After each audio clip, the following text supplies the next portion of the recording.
sobre a nossa vida, hoje e sempre.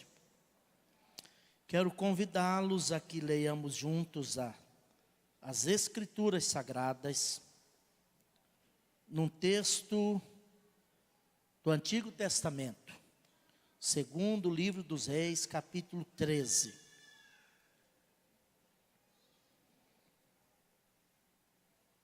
Subimos aqui hoje,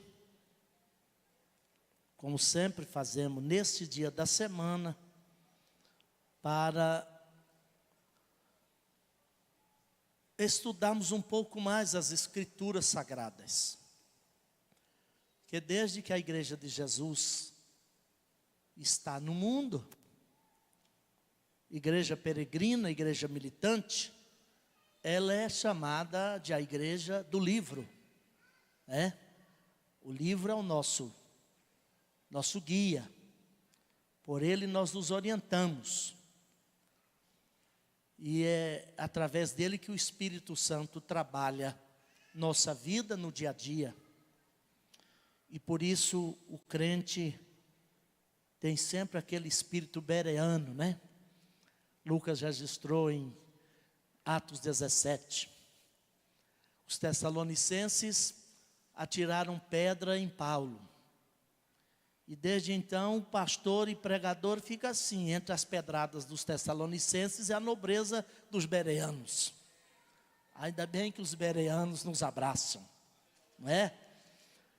Chegando em Bereia, pregando a palavra de Deus ali, a Bíblia diz que os bereanos eram mais nobres, olha o adjetivo, nobres, porque ouvindo Paulo, examinavam as Escrituras para constatar e verificar o que Paulo pregava. Veja que era Paulo, não era o Enoque, nem qualquer outro, era Paulo.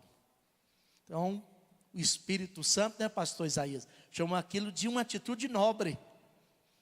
E é por isso que o cristão, o servo de Deus, cresce permanentemente na fé. Nosso bispo, que eu aproveito, ele já justificou, já disse que sairia, está em São Paulo, em reunião da editora Betel, e também me parece do conselho da ETAD, que ele faz parte já há muitos anos, da Escola de Educação Teológica das Assembleias de Deus do Brasil, fundada pelo saudoso missionário Bernard Johnson, em Campinas, São Paulo. E eis a razão da ausência dele aqui. Mas eu quero com os amados meditar um pouco aqui, do segundo livro dos Reis, capítulo 13, versículos 14, alguns versículos que eu lerei com os irmãos aqui.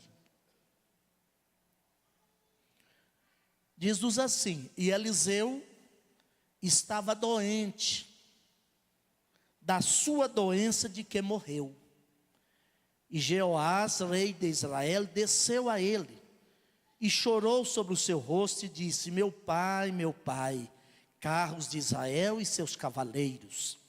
E Eliseu lhe disse: toma um arco e flechas. E tomou um arco e flechas. Então disse ao rei de Israel: põe a tua mão sobre o arco. E pôs sobre ele a sua mão. E Eliseu pôs as suas mãos sobre as mãos do rei. E disse: abra a janela para o oriente. E abriu-a. Então disse Eliseu: atira. E atirou. E disse: a flecha do livramento do Senhor é a flecha do livramento contra os sírios, porque ferirás os sírios em Afeca, até os consumir completamente. E disse mais: toma as flechas. E tomou-as. Então disse ao rei de Israel: fere a terra. E feriu-a 3 vezes e cessou. Então o homem de Deus se indignou muito contra ele e disse: 5 ou 6 vezes a deverias ter ferido. Então feririas os sírios até os consumir. Porém agora só 3 vezes ferirás os sírios. Depois morreu Eliseu e o sepultaram. Ora, as tropas dos moabitas invadiam a terra, à entrada do ano. Sucedeu que, enterrando eles um homem, eis que viram um bando e lançaram o homem na sepultura de Eliseu. E caindo nela o homem, e tocando os ossos de Eliseu, reviveu e se levantou sobre os seus pés. Amém. Até o versículo 21. Meus amados irmãos, a última vez que eu ocupei essa tribuna sacra, por vontade de Deus certamente, bondade do nosso presidente, eu falei sobre um personagem da Bíblia. Talvez de todos os personagens da Bíblia, dos principais personagens, digo, o mais controverso de todos foi Jacó. Um homem encontrado pela graça, restaurado pela graça, sustentado pela graça e mantido na vontade de Deus pela graça do Senhor. E eu tomo esse personagem aqui, Eliseu, para que nós meditemos a partir da vida deste homem, do contexto de sua existência aqui, em algumas questões que tem muita similitude ou semelhança com os dias que estamos atravessando nesse nosso cansado e perigoso mundo, especialmente aqui na nossa nação. Eliseu fora um homem que privou de alguns especiais momentos da vida do profeta Eliseu. Aliás, da vida do profeta Elias. Elias foi, de certa forma, o seu mentor, num período de aguda crise em Israel, tal qual nós estamos atravessando no mundo e mais delimitadamente aqui na nossa nação. Eliseu é um profeta que não resultou das escolas de profeta daquela época. Escolas de profetas fundadas por Samuel. Samuel, que a gente sabe, fora resultado de uma oração feita por uma mãe, desesperada por ter um filho, sendo estéril, Ana. Curioso que Samuel passou a fazer parte de um grupo tão seleto nas Escrituras, que esse grupo é constituído apenas de 5 dos personagens da Bíblia, e entre eles está Jesus. Pessoas que tiveram o seu nascimento profetizado por um anjo. Samuel é um deles. E Samuel fundou em Israel as chamadas escolas de profetas. Quando você lê aqui nesse contexto dos livros históricos, Samuel, os 2 livros de Samuel, primeiro e segundo livro dos reis, a palavra filho de profeta, especialmente na versão corrigida, Almeida, não está falando de filho no sentido biológico, está falando de filho de discípulo de profeta. E Samuel fundou uma escola em Ramá, outra em Siló, e ele depois se estendeu essa escola para Jericó. E Elias não veio dessa escola. A Bíblia dá a ele um codinome, Elias, o Tesbita, por causa da sua cidade Tesbi, no leste do Jordão, na região da Galileia. Ele era um homem rude. Se a gente fosse traduzir ao pé da letra essa palavra Elias, o Tesbita, diria Elias, o caipira. E Deus levantou esse homem, bem como seu discípulo Eliseu, num tempo de aguda crise. O reino dividido, Israel tinha se deixado levar pela política de favorecimento que Acabe, filho de Onri, e sua esposa Jezabel tinham estabelecido em Samaria. E essa situação ocorrida lá e também acontece nos nossos dias, sempre vem pela voga e a linha, a vertente da teologia do interesse, do Deus utilitário.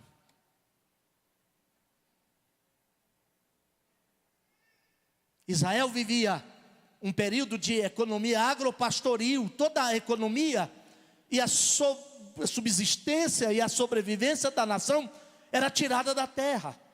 E chegou na Canaã, que tinha deuses adorados e celebrados e cultuados em função da fertilidade da terra.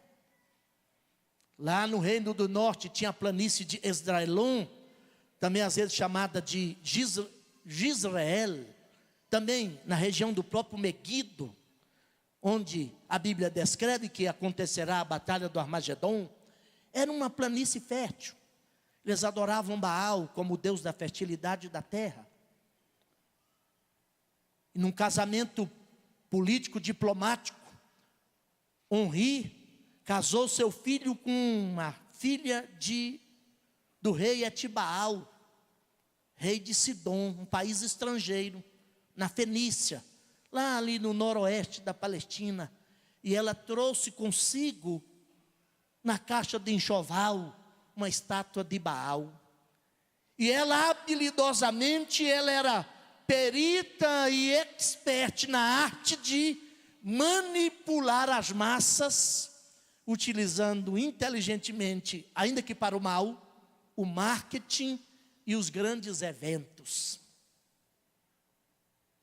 Jezabel, ela foi tão terrível no seu período histórico, 9º século antes de Jesus nascer, que ela passou para a história como uma personificação de toda a prostituição religiosa. Quando a gente lê lá em Apocalipse capítulo 3, se não me falha a memória, o Espírito Santo, Jesus através do Espírito Santo mandando uma carta à igreja de Tiatira, se não estou enganado, disso tenho contra ti que toleras Jezabel. Não é que tinha uma Jezabel ou uma mulher com o nome de Jezabel lá. Era o espírito de prostituição, da fé religiosa, que viera daquela Jezabel histórica do 9º século da era cristã. Aliás, da era antes de Cristo. E aí Deus levantou Elias. Elias teve um ministério muito poderoso, de tremenda atuação de Deus. E a gente sabe que já no estertor, no apagar das luzes do seu ministério, ele tem uma depressão profunda. Deus o leva a Horebe, e lá em Horebe Deus diz assim: volta pelo teu caminho, como que dizendo, eu não te trouxe aqui, isso é por sua conta e risco. Deus só deu pão para ele ir, para voltar é problema seu, não mandei você vir para aqui. Primeiro livro dos Reis, capítulo 19, está dito lá, quando ele chega na caverna em Horebe, o Senhor diz assim para ele: o que fazes aqui? Curioso que Deus não perguntou: o que fazes aí, rapaz? Ele é aqui, eu já estou aqui antes de você. Sabe, você vinha para cá, estou aqui para te encontrar. Nós acertamos os ponteiros aqui. Deus não falou: o que faz aí, rapaz? Falou: o que fazes aqui? E Deus já estava lá. Aí Deus falou para ele: volta pelo teu caminho, como que dizendo, esse não é meu caminho para você, é teu caminho. Unge Azael, rei da Síria. Sabe que Elias foi o único profeta de Deus que foi autorizado a ungir um rei pagão. Pastor Valdivino Portilho falou mais: unge, você está cansado dizendo que está terminando a carreira, unge Eliseu, teu substituto. E Jeú, rei de Israel. E a gente começa essa história aqui. Ele vai numa lavoura lá no norte. E era um agronegócio relativamente grande. Porque diz que tinha 12 juntas de bois lavrando a terra. Então era um grande agronegócio para aquela época. E diz a Bíblia que Eliseu estava na 10ª, trabalhando com a 12ª junta de bois. Elias passa lá, joga a capa sobre ele, e Eliseu já vai logo. Elias, ele entendeu que era um chamado. Elias fala com ele, primeiro livro dos Reis, capítulo 19, e aqui eu vejo uma grande qualidade deste homem de Deus. Eliseu queima as cangas e sacrifica os bois. Tem duas verdades aqui que a gente precisa entender.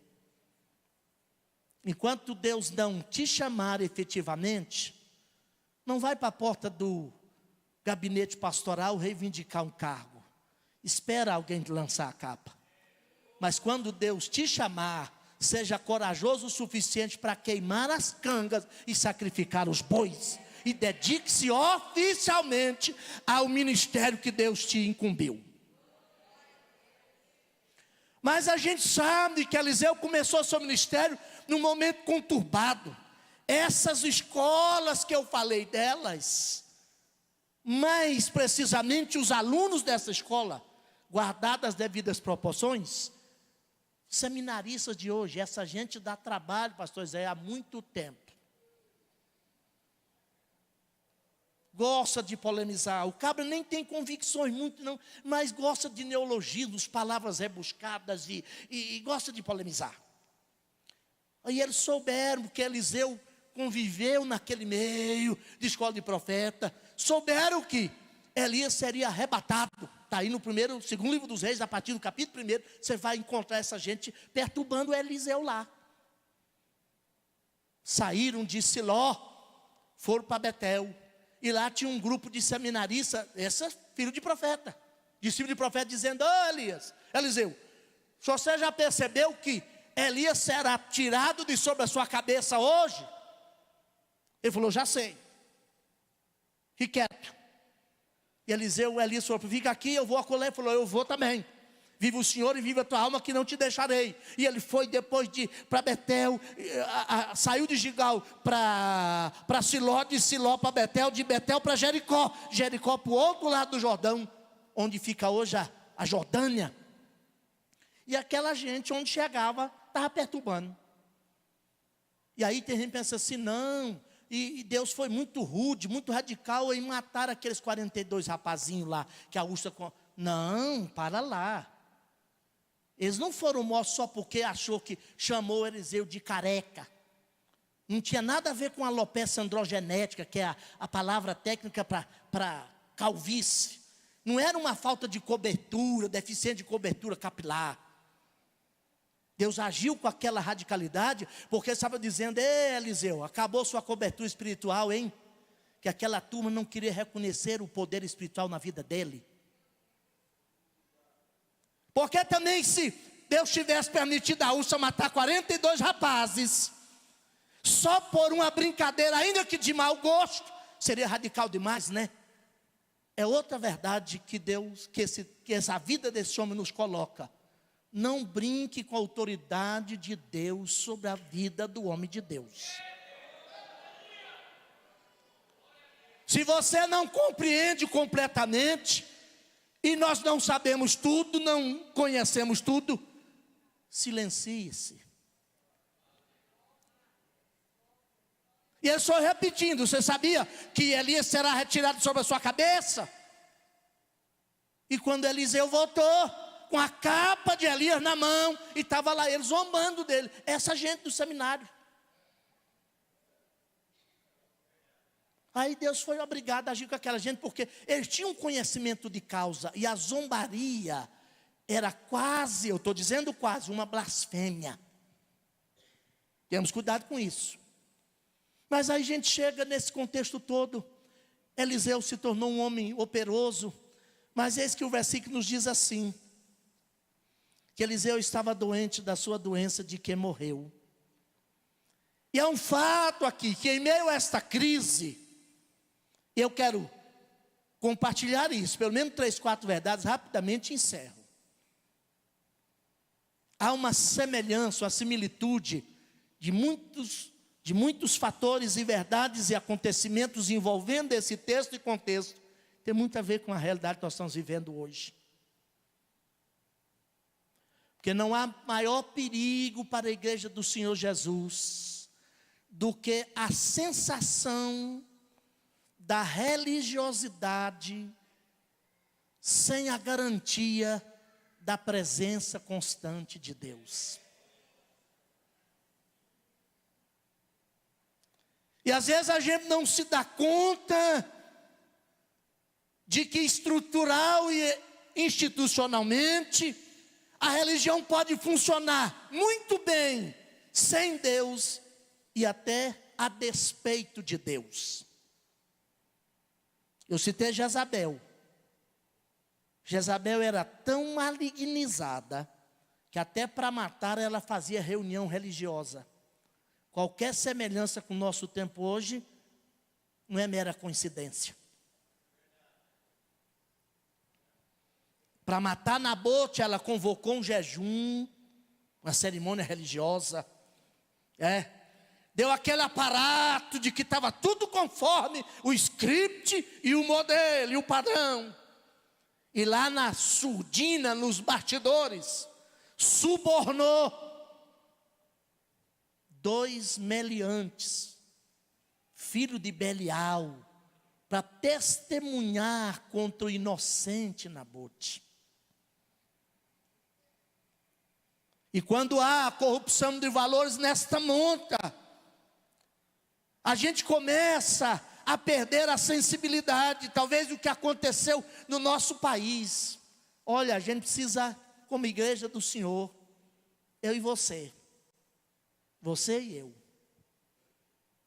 orarmos intensamente por essa nação, especialmente este ano. A gente não sabe especificamente o que está por trás e as motivações por trás de uma série de coisas que está acontecendo nesse nosso país. Pelo fato de que nós nos anestesiamos, eu digo como nação, nós não como igreja, nós como nação, nos anestesiamos para o senso da moralidade cristã, a ética. Isso foi tão longe que nós estamos vivendo um momento muito agudo, muito parecido com isto aqui. Está tudo assim, aparentemente funcionando legal, está tudo ok, mas de repente tem espíritos malévolos dos porões do inferno atuando nos bastidores. E a gente precisa de resgatar, como povo de Deus, como crente, como igreja, mas também como indivíduo, como pessoa, o discernimento espiritual. Para que nós consigamos ter essa percepção de Eliseu aqui. E aí eu vejo aqui este homem, nessa envergadura, dessa monta, alguém que deixa um legado e exerce uma influência até depois da sua morte. Isso tem alguns fatores que eu preciso observar com os amados irmãos. Primeiro deles, não obstante Eliseu estar vivendo dias caracterizados por intensa apostasia, degradação moral, espiritual e moral na terra de Israel, Eliseu permaneceu, ainda que um tanto quanto no anonimato, no ostracismo. Veja que Elias confrontou reis. Elias, um dia, um desses reis pagãos aqui, mandou buscá-lo numa montanha. Ele não quis descer para ir atender o comando do rei. Pediu fogo do céu e matou lá 50 soldados e o seu capitão. Até que o terceiro grupo chegou mais humilde e falou: por favor, desce daí. Já morreu 2 capitães e 100 exércitos e 100 soldados. Faz favor. Então Elias tinha um embate com os reis. Nesse meio, Eliseu, embora tenha operado o dobro de milagres que Elias operou, exerceu o ministério mais no anonimato. A Bíblia conta a história dele aqui, esses milagres. Ele fez grandes coisas, mas atuou também nas pequenas coisas, cuidando de gente faminta, na época de fome, de crise. E já em Eliseu nós temos pela primeira vez na Bíblia o registro da multiplicação de pães. Está ali na história de Eliseu. Gente faminta, foi colher algumas folhagens lá para fazer um ensopado e tinha morte na panela. Eliseu, uma fonte de água era intragável, a água não era potável. Eliseu cura aquelas águas lançando um sal lá.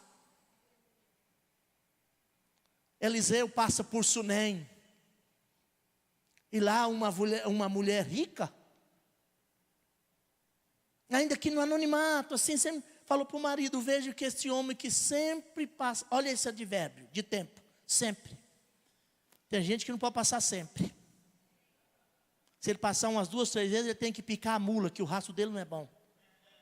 Não passa sempre. A Bíblia, que a mulher falou para o marido: vejo que esse homem que passa sempre por aqui é um santo homem de Deus. E ele, bondoso, magnânimo, quis abençoar aquela mulher também estéril. Falou para o seu moço Geazi: vai lá e pergunta o que a gente pode fazer para essa mulher. Ela é rica. Falou: não, vivo bem, estou legal aqui no meio do meu povo. Aí o Geazi falou: eu vejo que ela não tem filho. Orou por ela, chamou-a, falou: daqui 1 ano você vai abraçar um filho. Ela falou: não brinca com o seu filho. O menino cresceu e saiu para a vida. E o problema começa quando cresce mesmo, né? É sempre assim. Não tem um ditado aí fora: filho criado, trabalho dobrado. Menino foi, pegou a insolação, e a mulher confiava tanto nesse homem de Deus, que ela andou 64 quilômetros, 32 indo, 32 voltando, para falar com o homem de Deus. Mas também Eliseu atendeu uma viúva, sem ele nem beira, com uma muquequinha de farinha, uma tatumeinha de azeite numa botija. Foi lá e falou: Eliseu, o que eu vou fazer? E meu marido morreu. Ele era aluno lá da escola de teologia sua. Você cobrava mensalidade de cara demais. E ele morreu, ficou uma dívida enorme. Tomaram meus cartões de crédito. Já não tem cheque especial. E está uma balbúrdia lá. E os homens estão lá para levar meus meninos para ser vendido, para pagar. Eliseu falou: o que eu posso fazer por você? Não posso fazer nada. O que você tem em tua casa? Ele falou: eu tenho em casa uma botija com um pouquinho de azeite. Ele falou: volta para a tua casa, eu gosto lá. Eu já fiz isso tudo ali, segundo livro do Reis, capítulo 4. E contei lá quantas vezes aparece o pronome possessivo da segunda pessoa do singular. Volta para a tua casa. Pega do teu, segunda vez, do teu azeite. Fecha a porta sobre ti e os teus filhos, terceira vez. Pega do teu azeite e põe nas vasilhas. Depois falou o seguinte: vai, vende o teu azeite, paga a dívida. Eu gosto disso aqui. Porque quando há crise moral, a nossa tendência é relaxar os nossos valores. Tem crente, isso é bom, Deus abençoa mesmo. Deus não espera que eu seja perfeito e você e nenhum de nós sejamos perfeitos, ao ponto de sermos sem nenhum defeito para nos abençoar. Ele nos abençoa por graça, benevolente graça, abençoadora graça. Mas não pode permanecer. Se Deus me abençoou, me prosperou, eu tenho que voltar lá na Casa Bahia, pagar o carnê. Não é? Tem gente que vem na campanha, vem a oração, quando a crise pega, pastor José Francisco, mas não volta para dizer: ó, homem de Deus, funcionou, está uma bênção lá em casa agora. Ele vem, a gente ora e deve orar, a igreja cuida dele, mas quando a bênção chega, ele vira falcão peregrino de Jeová. Só Deus sabe por onde ele está voando e fazendo voos rasantes em outras comunidades por aí afora. A mulher foi e disse: estou para ficar sem filho. Mas quando o homem de Deus deu a solução para ela obedeceu, ela voltou. O homem falou assim: vai, vende do teu azeite. Eu acho incrível, porque quando era pouco, o azeite era dela, quando era muito, também é dela. O profeta não pediu a metade, né? Hoje tem uns aí, cuidado com ele. Se você vir para a igreja, você deixa saber que ele está aí, você deixa a carteira em casa, o cartão de crédito também. Porque se seu azeite aumentar, ele vai querer a metade. O homem de Deus falou: vai, vende do teu azeite, paga a tua dívida e vivei do resto. Quer que eu veja isso aqui? Eu aprendo aqui que a igreja do Senhor desse nosso tempo precisa urgentemente a manter o compromisso com a honestidade e a ética dos valores cristãos. Anonimamente atendeu uma mulher rica, mas atendeu uma viúva. E só no final da sua vida, Eliseu tem embate agora com um rei. E aqui eu tiro mais 3 aplicações que a gente precisa entender como igreja, como servo de Deus da atualidade.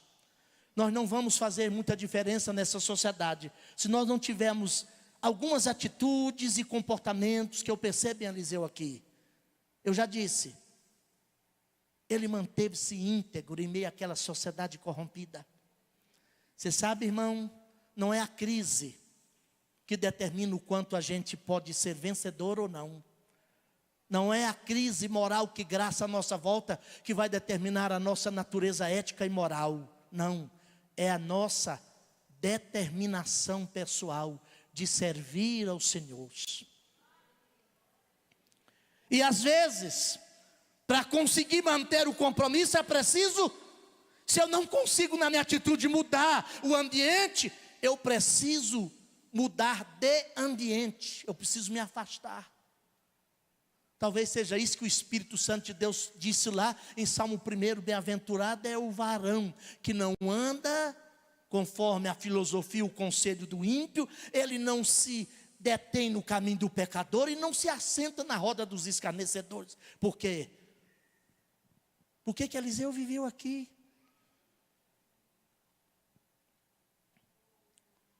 Eu tenho que conhecer a minha estrutura, você tem que conhecer a sua.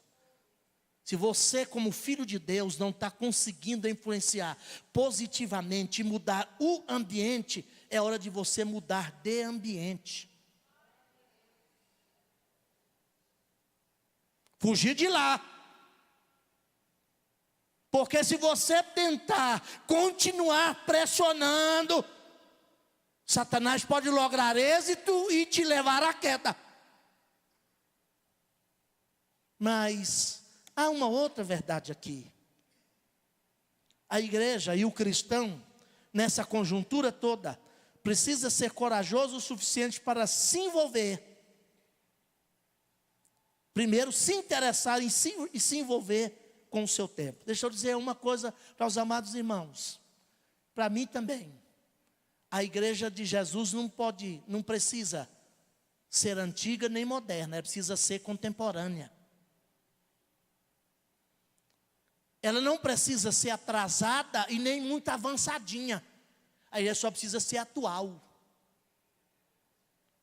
Ela tem que ser a igreja do seu tempo. Eu li lá, pastor Lucas estava comigo, lá no velório hoje do pastor Francisco Antônio Vieira, que foi chamado à glória essa madrugada. E no final vamos orar pela família lutada. Pastor que dirigia a nossa congregação lá em Hidrolândia.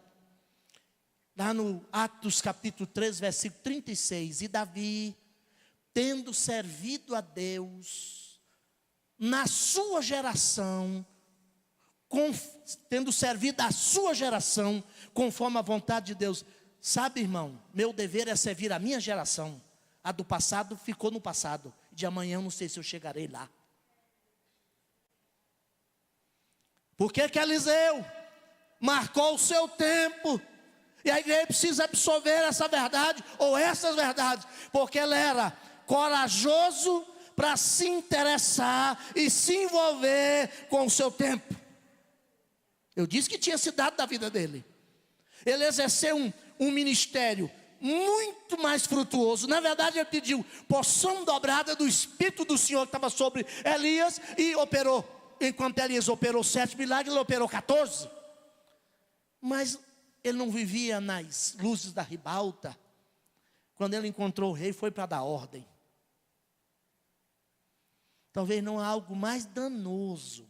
Eu não estou falando da igreja aqui, ali ou acolá. Estou falando do movimento da cristandade nesses últimos 140, 160 anos. É que quando a gente encontra os reis e aqueles que detêm o poder secular, a gente só sai na foto com ele, na primeira página do jornal da segunda-feira. A gente não tem um comando de Deus mais para eles. E aí a gente inocentemente esqueceu-se, ou nos esquecemos de que, conquanto a igreja não seja do mundo, nós estamos no mundo. E tudo que acontece nessa sociedade, em alguma medida, vai nos atingir, vai nos afetar. Positivo ou negativamente. Mas só se envolve aqueles que têm interesse. Só interessa aqueles que têm coragem. Sabe o que acontece? Alguém escreveu muito acertadamente que onde faltar a coragem, qualquer outra virtude só pode sobreviver por acidente. Onde faltar a coragem, qualquer outra virtude só pode sobreviver por acidente. Mas há uma outra verdade aqui. Ele não apenas se interessou, corajosamente se interessou e se envolveu, mas Eliseu se comprometeu o suficiente para se indignar com as coisas erradas à sua volta. Eu disse há pouco que talvez uma das grandes questões que tem afetado o movimento evangélico, e se não cuidarmos até nós mesmos, é que nós deixamos anestesiar o nervo da moralidade, dos valores. Aquela filosofia é assim mesmo, deixa do jeito que está para ver como é que fica. Poucas pessoas estão se indignando, naquela santa incomodação, indignação, frente ao mal que assola e graça assustadoramente a nossa sociedade. Eu até anotei como ilustração aqui, eu lembro aqui de Gideão. Por que Deus o chamou de varão valoroso e disse, vai nessa tua força? Porque quando Deus mandou o anjo lá falar com ele estava no lagar malhando trigo. Deus falou, o Senhor é contigo, varão valoroso. Ele falou assim, o que é feito das suas obras? Cadê a história que nossos pais nos contaram? Onde eu vejo Eliseu se indignando aqui. Olha aqui, ele não era um profeta temeroso, acovardado, preferiu encarar a sua realidade. E quando o rei Jeoás chegou perto dele,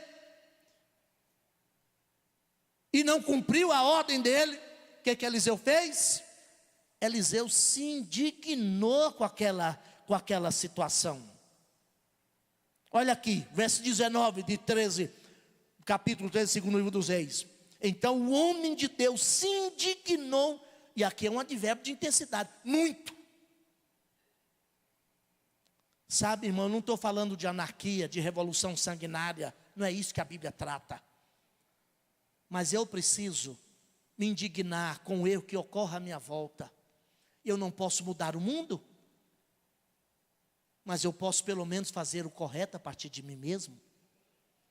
Eu não sou obrigado a mudar a Gadara, porque Gadara é um sistema malignizado mesmo. Em Gadara Jesus vem libertar um homem, né, pastor Isaías?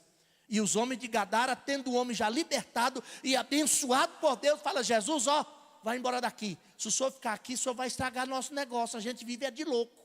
A nossa vida aqui é de loucura. Então se o senhor ficar libertando os loucos daqui, Gadara acaba. Então vai embora daqui. E Jesus atendeu, foi embora. Porque saia desse engano. E eu vou ser bem contundente aqui, contudo muito responsável também. Tem uma onda que já vai de 30 anos, 40 anos lá fora. Aqui tem uns 15 anos, 20 anos no máximo. De um certo otimismo em relação a um profetismo apostologizado. De que nós vamos ganhar todo esse mundo, vai virar uma bênção aqui. Eu não tenho tempo de entrar no método dessa questão. Mas isso vem de uma teoria lá de longe, chamada teoria do comando e teologia do destino. Que está por trás de toda essa onda de apostologização que começou de uns 15 anos para cá, aqui nessa terra dos Brasis, terra amada e idolatrada, salve, salve. Tem desacreditando que de repente daqui para 2025 nós vamos ganhar esse mundo todo. Aí o reino milenar de Cristo vai ser agora, não é depois mais, é agora. E para isso, para pelo menos aproximar daquilo que a Bíblia descreve aqui como o reino de paz do milênio, a gente tem que pelo menos ter uma caricatura de paz nesse mundo. E eu não consigo enxergar isso, nem à luz da Bíblia, nem na realidade social. o nosso mundo não tá melhorando. Sabe por quê? Que o sistema aí de fora, Jesus falou, é do maligno. O príncipe que opera aí nesse sistema é o capiroto, é o demônio, é o diabo. E a Bíblia diz que ele é de Gadara, e Gadara não quer Deus lá. Gadara expulsa Jesus de lá, mas Jesus resgata a gente de Gadara. Eu vim de lá, agora sou de Jeová, pertenço a Jesus Cristo. Mas para com essa ideia de que nós vamos ter um paraíso aqui. Vai ter não, irmão. Esse negócio que daqui para 2025, 2022, Goiânia inteira será convertida. Pode tirar o cavalinho da chuva. Isso não tem respaldo bíblico teológico, não. Jesus vai salvar, está salvando e transformando muitas pessoas. Mas de Gadara ele só quer gente, porque Gadara vive da sua gadarice, que é a loucura dos homens. Que às vezes está dizendo entre linhas, Jesus vai embora daqui, porque senão o senhor vai acabar com o nosso sistema. O senhor liberta os doidos e a gente só vive de loucura, só vive de doido. Fica em pé. Outro dia, se eu lembrar, eu vou voltar isso aqui, tem outras coisas aqui. Não é porque eu sei muito não, é porque a Bíblia é profunda demais. E eu navego e nado lá e quase que eu afogo. Mas uma outra verdade que esse texto nos coloca, a igreja precisa resgatar hoje, é retomar a autoridade espiritual, a fim de ser obedecida quando der uma ordem.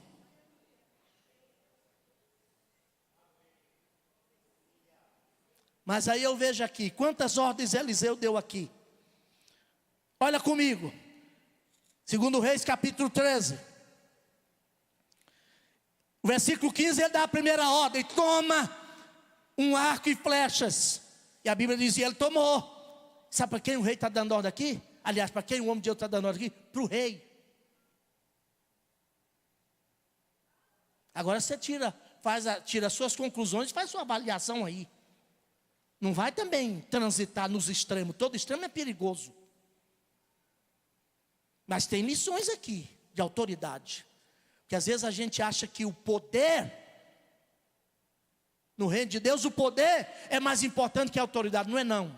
No reino de Deus, o reino de Deus funciona pela autoridade, não pelo poder.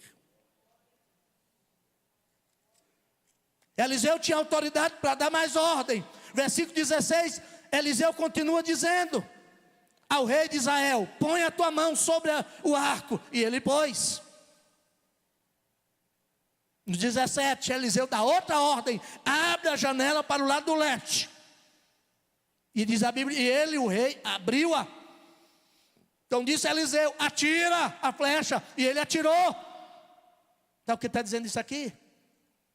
Sem autoridade, a igreja perde o comando.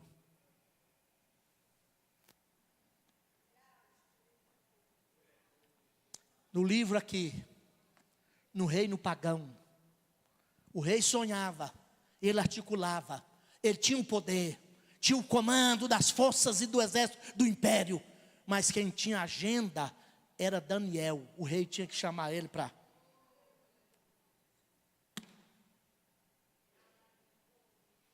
Se a igreja não der o norte para a caminhada, para a sociedade à nossa volta, ela fatalmente se perderá.